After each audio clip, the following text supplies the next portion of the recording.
Bienvenidos de vuelta al programa. Nos acompaña una muy inteligente y valerosa venezolana, abogada, que ha estudiado en universidades de prestigio, activista política, la infatigable Adriana Vigilanza. Un aplauso para ella.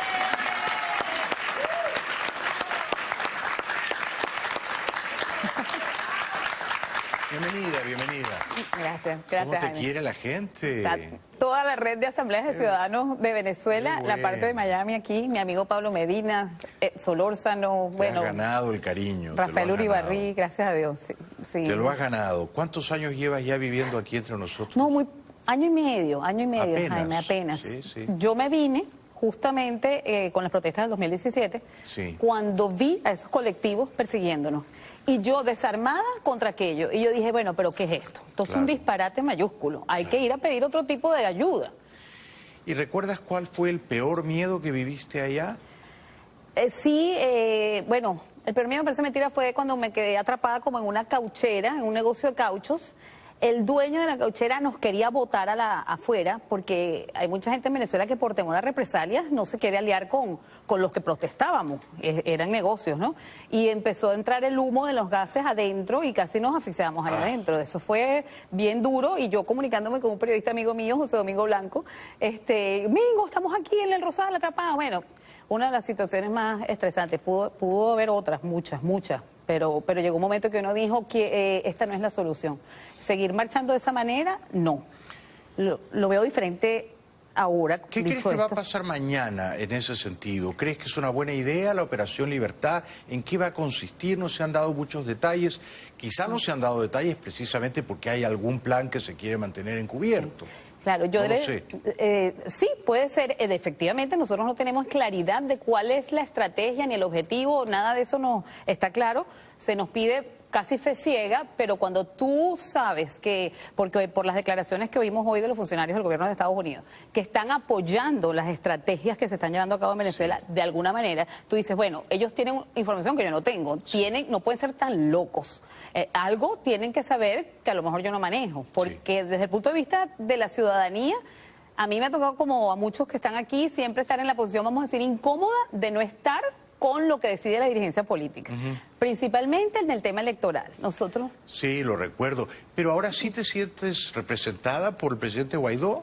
Guaidó me parece un milagro. Yo he dicho que nosotros hemos tenido varios milagros. A mí también. Un milagro eres tú, un milagro es el doctor Almagro, un milagro fue que Chávez se murió, un milagro fue que la fiscal saltó la talanquera para este lado, como decimos en criollo. Qué grande eres. Un aplauso para Adriana. Qué grande. ¿Cuántos milagros? Pero te pones a ver, no son milagros. ¿Quién esperaba un Almagro? Nadie. Mira, nosotros sufrimos a un insulsa y aquello fue, para una defensora de derechos humanos. Lo recuerdo, Adriana. No, aquello fue detestable. Pero ahora que has hablado de milagros y de fe ciega y ahora que te he saludado y he visto el medallón de la Virgen que llevas en el pecho, ¿no? Maduro le pedía ayuda a Dios, ¿no? Qué insolencia. Totalmente. Porque uno supondría que Dios no estaría del lado de los opresores, de los verdugos, Absolutamente. de los enemigos del bien, del honor, de la decencia, de las cosas buenas que tiene la vida. ¿Tú le rezas a Dios, tú le pides a Dios que nos ayude a ganar esta batalla? Todos los días, Jaime, y qué curioso que me hagas esa pregunta, porque el libro que estoy escribiendo, y de hecho le dije a Irwin, mira, que me hayan invitado para el programa de Jaime Bailey esta noche es fabuloso, porque yo dije, tengo toda la semana, esta semana ha sido en gira de medios, porque Dios lo quiere así. Yo siempre digo que Él se propone unas cosas y me tocan. Y voy a concluir contigo, porque yo había dicho, no, tengo que sentarme a concluir un libro que estoy escribiendo sobre una experiencia mística que estuve el 28 de junio del 2009, justamente rezando fervorosamente para que Honduras no cayera en el castrocomunismo, porque era el día, y por eso recuerdo el día perfectamente, en que Zelaya proponía la votación de una cuarta urna para la reelección indefinida. Mira tú. Y la propia receta que nos habían aplicado los venezolanos. Yo podía haber perfectamente retratado a Honduras en Venezuela. Y me desesperé y recé, yo creo que con tanto fervor, que tuve un sueño súper extraño. Yo creo que unas experiencias místicas he tenido como 2 o 3. Y ¿quieres contarnos más o menos en qué consistió? me encantaría porque tiene que ver con, yo creo, con el drama que está viviendo Venezuela, Sí. la razón por la cual yo soñé con un curita. Imagínate soñar con un cura. En mi vida, yo soy católica, voy a misa los domingos, no todos los días. Sí, sí. Tú sabes, trato de practicar. ¿Cómo no? Este curita en el sueño, yo lo vi con un hábito marrón, tenía un cordón y entonces yo lo identifiqué con un curita franciscano, que no era yo devota de San Francisco de Asís para nada. El curita me dice, hija, vamos a orar, que yo quiero que tú levites. Imagínate lo fumado del sueño, como decimos. Notable. Increíble. Y levité y la sensación fue tan vívida y tan espectacular que después que me levanté yo todavía sentía aquello y me ha pasado que cuando tengo sueños que son como premonitorios son vívidos, es como si lo hubiera vivido, es Sí. diferente a un sueño normal. Sí. Después de ese sueño me empiezan a pasar muchas coincidencias con San Francisco de Asís. Llegó ese año, yo tenía que ir a Italia, mi papá era italiano.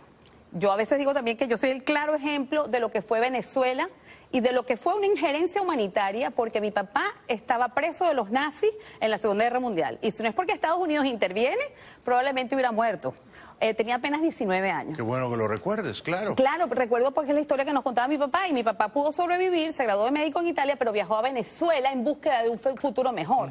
Mi papá pudo criar una familia, se fue becado por Venezuela en un hospital, el Hospital del Algodonal, era neumólogo, y fuimos a vivir a Londres, ese era el poder adquisitivo del venezolano. Claro, claro. Y eso ha pasado en una generación, Jaime. Sí, sí. Figúrate lo que puede dar Venezuela. Y uno es el ejemplo más claro, pues criada en ese país, en libertad. Por supuesto que a mí me pegaba horrores lo que estaba pasando, porque yo había visto todo lo contrario en mi país, y esas críticas de que que habíamos sido muy injustos con los más necesitados, es posible. Claro, se empezaron a cometer muchísimos abusos, pero también hubo una época democrática de oro, que Sí. fue la que le tocó a todos los inmigrantes, ¿no? Sí. Y ese sueño premonitorio que ocurrió hace 10 años ya, ¿no? Y que te hizo como levitar, ¿tú sientes que luego se cumplió en la realidad? El sueño, me desvié por lo de Italia porque ese año, casualidades de la vida, que no son casualidades, tenía un viaje a Italia y la gente me dijo, tú soñaste con San Francisco de Asís, tienes que irlo a visitar porque te va a dar un mensaje. Sí. Resumidamente, fui a Asís, que no estaba planificado en mi viaje, lo logré. Y cuando estoy frente a la Basílica de San Francisco, allá hay una estatua de un hombre en armadura, con un caballo en armadura, y yo me le quedo viendo, la guía, todo el mundo ya había entrado a la Basílica, pero yo me quedo porque no entiendo que es un hombre en armadura allí. Entonces, la guía del tour me dice, ¿te llama la atención la escultura? Y le digo, sí, porque no me explico la relación con San Francisco. Sí. Me dice ella, es que eso representa el momento en que San Francisco de Asís dijo, mi lucha no es por las armas, es por la oración. Entonces, por eso yo digo que esto tenía que contárselo yo a Venezuela. Yo no he dejado de rezar desde entonces. Los tiempos de Dios, a lo mejor no son los tuyos ni los míos. Necesitamos en Venezuela volver a Dios, porque ¿qué le pasó a estos personajes? Sí. Lo vimos. Ellos se encargaron de adorar a cuanto fetiche había, los cubanos llevaron también la santería, Sí. y se dice, hay un libro escrito por un periodista caraqueño madrileño que escribió Los brujos de Chávez. Cuando tú lees aquello, se hacían ritos, se hacían Sí, una cantidad sí. de cosas. Creo que el pueblo venezolano se apartó por mucho tiempo de Dios, de alguna manera, y el llamado es por eso no perder la fe y a que pidamos porque se te va a dar si crees con el corazón. Sin embargo, imagínate lo mal que me siento yo, 2 cosas. Primero, cuando el día que el Papa Francisco escoge el nombre Francisco, Sí. todo el mundo me llama, todos los que sabían mi cuento, y me decían, Adriana, imagínate que... Y yo decía, una señal bellísima, porque es el primer Papa que escoge ese nombre y es por Francisco de Asís. Sí, sí, podía haber sido una gran señal. Claro, y resulta que me salió todo lo contrario. Entonces, imagínate... O sea, fue muy deprimente. O sea, yo he tenido problemas graves y yo le digo, Sí. Francisco, mi Francisco, que es el que está allá y me orienta, Sí, sí. debe estar Pero decepcionado. Entre las muchas cosas maravillosas que acabas de relatar, y además de esa manera tan increíblemente afiebrada y conmovedora, está la de que tú hace 10 años rezabas no por Venezuela, rezabas por Honduras. Sí. O sea, una venezolana que reza para que Honduras no se convierta en una colonia chavista. Y en efecto los hondureños atajaron esa pretensión sí. dictatorial de Zelaya. Sí. Cosa que, por desdicha, no ocurrió en tu país, ¿no? Ciertamente, pero uno lo que ha vivido, el horror de nosotros no se lo deseo a nadie. No. Y de verdad, rezaba por ese otro pueblo algo me decía, si Honduras se libera del castrocomunismo, ustedes van a poder. Era algo que tenía como... Y bueno, vamos a poder muchos años más tarde, pero vamos a poder. Sí. Estoy absolutamente segura, está cayendo el castrocomunismo. Donald Trump para mí es otro milagro, tengo que decirlo, porque nadie apostaba por estas piezas en el ajedrez. Lo que nosotros vivíamos ha cambiado radicalmente en 2 años, Jaime. Hace 2 años, incluso cuando yo los oigo hablando a todos, estas cosas las decíamos nosotros desde 2007 mínimo, que esto es castrocomunismo, que hay narcotráfico, que no van a salir con elecciones. Sí. O sea, figúrate que han pasado 12 años de este discurso. Sí. Para mí esto es clavo pasado agua. O sea, ok, qué bueno que tú no lo estás reconociendo. Claro. Grandioso. Cuando yo oía a los funcionarios del gobierno norteamericano diciéndolo, lo que nos ha costado a los venezolanos. Por cierto, que de verdad que yo quisiera un aplauso para la sociedad civil venezolana, porque es una sociedad civil que no se ha dejado aplastar y sigue luchando por todo. Así que de verdad una sociedad, todo. Con ese aplauso tenemos que ir un segundito a la publicidad y luego seguimos disfrutando de la elocuencia de Adriana Vigilanza en vísperas de la Operación Libertad de mañana. Luego te voy a preguntar si tú crees que es verdad que ha caído la aprobación del presidente Guaidó y cómo examinas tú en general el desarrollo del conflicto venezolano. Regresamos con Adriana en 3 minutitos, no nos dejen solos. Un aplauso para ella. Bueno, para mí y para el público es un gran placer esta noche estar escuchando a una venezolana admirable, con gran coraje y con un amor infinito por su país, al que quiere volver. Adriana Vigilanza, abogada, activista política. Adriana, querida, ¿tú crees que van a meter en la cárcel al presidente Guaidó? Tú sabes que creo que no, a pesar de lo que pueda pensar la gente. Metieron a Marcano, entonces hacen un proceso y entonces todos los días dicen, voy por ti, voy un ¿Amarrero poquito más. quieres decir? Perdón, a Marcano, a Marrero, perdón. Que por cierto su abogada Teresa Lima Lavé, compañera mía en la ONG Justicia y Proceso Venezuela. Somos defensoras de derechos humanos. Yo me dedico más a los derechos políticos, ella se dedica a los derechos más de los penados. ¿Por qué crees que no han tocado a Guaidó? ¿Tienen miedo a las represalias? Sí, yo sí creo que saben que es la patada a la mesa. Ahí se acabó toda posibilidad de cualquier otro tipo de negociación o salida. Hay quienes piensan que todavía a estas alturas lo que nosotros rechazábamos, que era el famoso diálogo y que le causaba escozor ya a la gente en Venezuela, sigue andando tras bastidores, y eso es hasta previsible y normal, porque hay factores de nuestra oposición que han siempre pensado que esa es una manera de poder, en teoría, salir de esta pesadilla. Nosotros no compartimos esa tesis, pero eso de poner preso a Guaidó es uno de los disparadores que la comunidad internacional tiene como como el momento que no... Ahí una línea roja una que línea no pueden roja cruzar. Que no deberían cruzarse. ¿Y tú crees que, digamos, Guaidó está en condiciones, él solo, con el pueblo venezolano, de derrotar a Maduro? Sí, yo creo que él es un líder, sí. Él no sabe el poder que tiene. ¿Qué tiene que hacer Guaidó que no haya hecho todavía? Lo que pasa es que nuestra posición fue siempre, o más parecida a la de Sánchez Berzaín, que él dice que el orden de los factores debió ser debió ser en este sentido. En vez de cese de la usurpación, gobierno de transición, elecciones libres, gobierno de transición para que cese la usurpación y elecciones libres. Es decir, él ya asumió, él es el presidente de la República por Constitución. Sí. El Estatuto de la Transición que ellos aprobaron a principios de enero, cuando yo lo leí, yo me alarmé mucho, incluso lo califiqué de basura, lo tengo que decir. Yo dije, Dios mío, ¿qué es esto?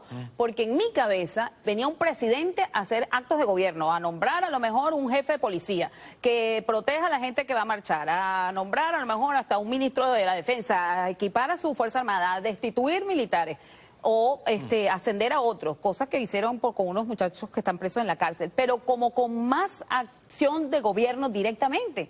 Para mí no había una presidencia colectiva, que es lo que termina diciendo ese estatuto, que por cierto, por eso no fue votado por todo lo que se llama la fracción 16 de julio. Los diputados de la fracción 16 de julio alzaron su mano y rechazaron ese estatuto porque viola la Constitución en el sentido de que concentra poderes ejecutivos con legislativos y es una violación a la separación de poderes. ¿Esos diputados son opositores? Totalmente, son los de María Corina Machado, están el de Ledesma, Richard Blanco, está Yayo Pilieri, hay algunos independientes, otros de Amazonas. O sea, sí, lo que les quiero decir con esto al pueblo de Venezuela es que sí tenemos tesis todavía distintas, pero milagrosamente y tratamos de empujar todos hacia adelante y no por eso le vamos a quitar el apoyo a Juan Guaidó, porque ¿Qué tiene que hacer Juan que no ha hecho todavía? ¿Qué consejo le darías tú? el consejo, primero, por ejemplo, ellos alegan, estoy hablando con algunos diputados, sobre todo Voluntad Popular, que, por ejemplo, no podían pedir el 187.11 porque no estaban seguros si la comunidad internacional se los quería dar. Sí. Tal vez, por cuanto sabemos que el pueblo de Venezuela eso es lo que quiere, más del 90%, dicen las encuestas, está deseoso, y más Almagro se le arrodillaban en la frontera a los viejitos, por favor, ayúdenos cuando vienen los militares, y decían los militares gringos, porque eso es lo que dice todo el mundo. Claro. Pienso yo que podría haber manejado eso políticamente de otra manera, aunque no estuviera lista, pero pedirle autorización a la Asamblea. Yo me tranquilicé cuando en la sesión de hace 2 martes, él habló por fin del 187.11. Eso lo tenía que haber hecho, por ejemplo, más rápido, pero lo hizo. Yo siento que Guaidó... Pero no lo ha pedido todavía explícitamente, y podría hacerlo. Claro, al menos lo mencionó y dijo, lo estamos considerando, y eso para mí fue un alivio, porque yo decía, bueno, es que se les pasa ni siquiera por la cabeza, porque no lo sabíamos. Y la idea que algunos postulan de comandar una marcha gigantesca a Miraflores, ¿tú crees que funcionaría? Bueno, tuvimos éxito una vez cuando el 12 de abril con Chávez. Por eso. Claro, a lo mejor apuestan a eso. ¿Tú crees que funcionaría? Es que ¿Que la gente se quedaría allí, que no se replegaría? Si salen los colectivos no se pueden quedar, porque es inevitable. ¿Tuviste lo que no lo estoy diciendo yo, lo están diciendo las imágenes? La gente va a salir corriendo despavorida. Solo se podrían quedar si tuvieran alguien que los estuviera protegiendo atrás. Y eso no existe. Y eso todavía no sabemos si existe. No sabemos si lo están construyendo, o sea, si lo ¿crees piensan que si construir? Guaidó tratara de hacer esto, replicar la marcha gigantesca que casi derribó a Chávez en 2002, no sería viable, la gente no respondería? No, yo creo que la gente va a responder, pero la gente va a llegar a un momento que teme y sale corriendo, que es lo que nos pasó el 11 de abril de todas maneras, igualito. Ahí mataron a 19 personas con tiros en la cabeza. Cuando yo vi que la comunidad internacional siguió haciéndole el juego a Chávez, porque a todas estas todo el mundo ahorita critica, todos están horrorizados. Chávez era exactamente el mismo desastre que Maduro, exactamente. Loco, decía disparates, se tiraba cadenas de 8 horas, donde escribía que le había dado un cólico con diarrea. Sí, lo recuerdo. ¿Qué es esto? Bueno, pero todo el mundo le pleitesía, ¿por qué? Solo había, la diferencia es que en esa época había dinero todavía. Claro, esa es la única diferencia. Pero imagínate lo que me estás diciendo de cómo es el mundo, ¿no? Gracias a Dios no hay dinero más, porque si hubiera dinero estuviéramos con Maduro haciendo los desastres que hace. 504 ejecuciones forzosas de una cosa que ellos llaman la Organización de Liberación del Pueblo, lo refleja el informe de la ONU de Derechos Humanos. Dentro de esos 504 ejecutados que se les metían en sus casas los más pobres y los asesinaban, hay 24 niños asesinados. O sea, tú me dirás si ese pueblo no va a tener miedo. Sí, la otra, claro, por supuesto, el miedo, ¿cómo podríamos no entenderlo? La otra noche vino Patricia Poleo y dijo que ella piensa que Guaidó debería salir al exilio, reunirse con Trump, organizar un ejército de militares venezolanos, no faltará gente dispuesta a financiarlo y a armarlo convenientemente, e ir por la liberación de Venezuela desde afuera, desde el exilio. ¿Qué piensas de eso? Yo pienso que hay gente dispuesta, que hay gente que lo quiere hacer. Yo pienso, ellos están agotando, insisto, creo que tal vez nosotros los llamamos los comeflor. O sea, están dando la última gota para que las sanciones económicas, junto con la presión social, acabe con el régimen. Y yo voy a apostar a eso también, porque puedo estar bien equivocada también, o sea, lo entiendo. Es posible, han cambiado las circunstancias.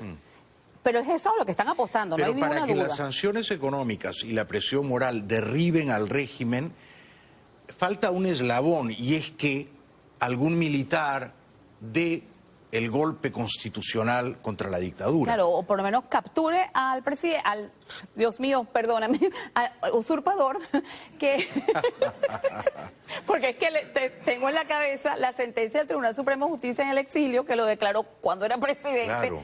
Culpable de un delito de legitimación de capital de 35.000 millones de dólares, hay que oír la cifra, 18 años de prisión, de manera que orden de captura hay. Lo que no tiene el tribunal de nosotros del exilio, en el exilio, es un brazo ejecutor de sus órdenes. ¿Qué esperaba uno? Ese brazo ejecutor, lo pueden capturar. Mañana, si tuviéramos militares que estuvieran dispuestos, hay una orden de captura ya, pueden ejecutarlo.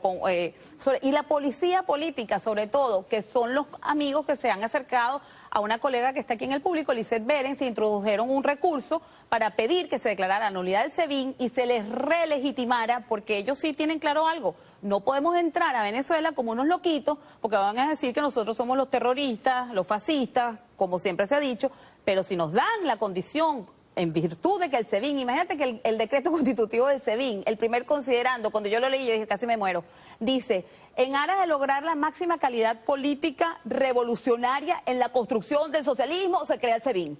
O sea, a mí me ha obligado la comunidad internacional, a mí y a todos los venezolanos, a convivir con un partido político armado, porque además el PSV en sus estatutos dice que es armado. Nosotros dice, somos una revolución no desarmada, lo cual es un eufemismo. Entonces, ¿por qué los venezolanos tenemos que convivir con un partido político armado? Y de paso, entonces, cuando crean su fuerza armada, lo dicen claramente. El SEBIN es para defender el socialismo. Eso se cae por inconstitucional de inmediato.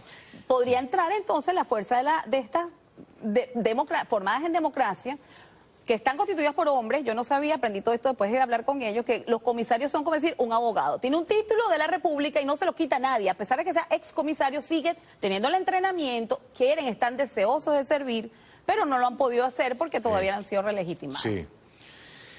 Bueno, ha sido fascinante escucharte, ¿eh? Eres muy poderosa, estás llena de argumentos y de brío intelectual y de pasión por Venezuela. Mi última pregunta es, ¿tú crees que la dictadura va a sostenerse este año, el último día de este año 2019, seguirá en pie? No. O sea, eres optimista. Eres optimista. Por primera vez. Sí. Porque a veces percibo vientos de pesimismo, ¿no? En la atmósfera, gente que me dice, no, esto es otra Cuba, Maduro ya se consolidó, Guaidó no va a poder prevalecer. ¿Tú no lo ves así?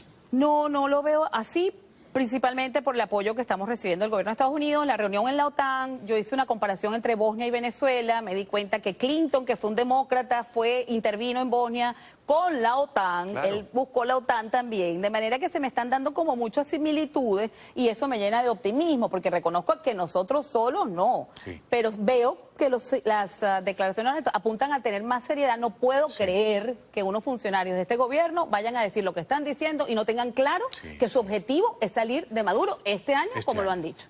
Y a eso me quedo con ese gran optimismo tuyo. Eres fantástica, querida Adriana Vigilanza. Un gran aplauso para ella. Gracias. Gracias a ti. Dios nos oiga. Gracias de corazón. Regresamos después de la pausa. Gracias.